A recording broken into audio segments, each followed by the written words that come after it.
Hello, everyone, and a very warm welcome to this explainer. Today, we are finally going to clear up all those doubts you might have around for, while, and do while loops in C programming. If you've ever been sitting there, staring at your screen, stuck trying to figure out which loop to use and where, well, you're in the exact right place. It's a super common hurdle, actually. See, we easily learn the basic syntax from our textbooks, right? But the real struggle? That begins when we have to pick the absolute correct loop for our actual logic in a real project. Just knowing how to write a loop is one thing, but knowing exactly when to use it, now that is the real skill we are going to master today. Let's quickly run through our agenda. We've got 1. The magic of loops, 2. The for loop for fixed counts, 3. The while loop for wait until scenarios, 4. Do while for do first situations, and 5. The ultimate loop comparison. We'll break it all down step by step so you can code confidently. Okay, section 1. The magic of loops, understanding the basic building block. Let's just clear our fundamentals first. What exactly is a loop? Basically, it's a programming structure that lets you execute the same block of code multiple times. So instead of manually typing out the exact same statement again and again, which honestly just wastes time and causes silly errors, you just put it inside a loop.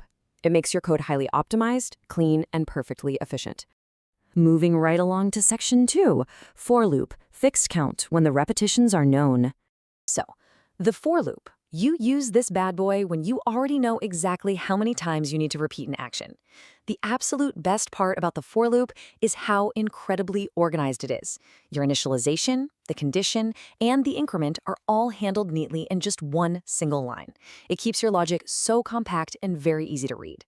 Let's put this into a real-life context. Imagine your teacher asks you to write your name 10 times on the blackboard.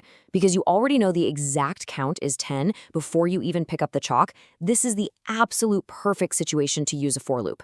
Your boundaries are totally fixed right from the start. So, please lock this simple memory trick into your brain. Know the count, use for. Whenever a problem requirement gives you a strict number of repetitions, the for loop is going to be your best friend. No second thoughts.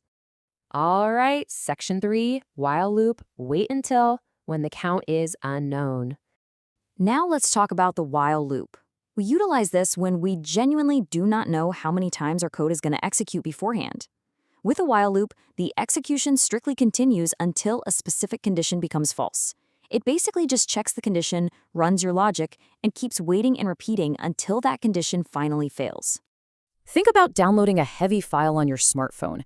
You really don't know the exact number of seconds it will take, right? Could be 10 seconds, maybe 30, maybe a full minute, depending on your network.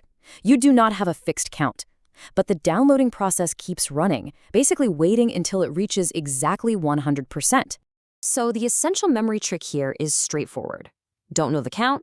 Use while. If your program is essentially waiting for an external event to happen or finish, the while loop definitely has you covered. Next up, section 4. Do while. Do first, when the code must execute at least once. The do while loop is a bit unique. Why? Because it focuses on executing your statements first, before checking any conditions whatsoever. The code runs first, completely unconditionally, and only after that is the condition checked at the very end. This structure guarantees that your code block will run at least one single time, no matter what happens. To understand this practically, just think about an ATM machine. When you walk up and insert your card, the menu interface has to be displayed to you at least once, right? Only after you see it and interact with it does the machine actually ask if you want to perform another transaction. It executes first, and then it checks. Keep this golden rule in mind. Must run once? Use do while. It forces the action up front before asking any questions. Simple as that. And finally, section 5, the ultimate loop comparison, putting it all together. To properly summarize everything we've just covered, let's compare all 3 loops together. Now, notice that a for loop, a while loop, and a do while loop can all be written to print the exact same output, like numbers 1 to 5. There is absolutely no difference in the final output. The main takeaway here is that you choose your loop based strictly on the specific real-world situation and logic of your program, not on the output itself. Comparing the core differences side by side makes it perfectly clear. For instance, think about when the conditions are checked. For and while check the condition at the very beginning, before doing anything, but do while checks it at the end. And if you have a scenario where the code absolutely must run at least once, well, only the do while loop can guarantee that for you. Let's do a super quick revision of our memory tricks before we wrap up. For is for fixed count, like writing a word exactly 10 times.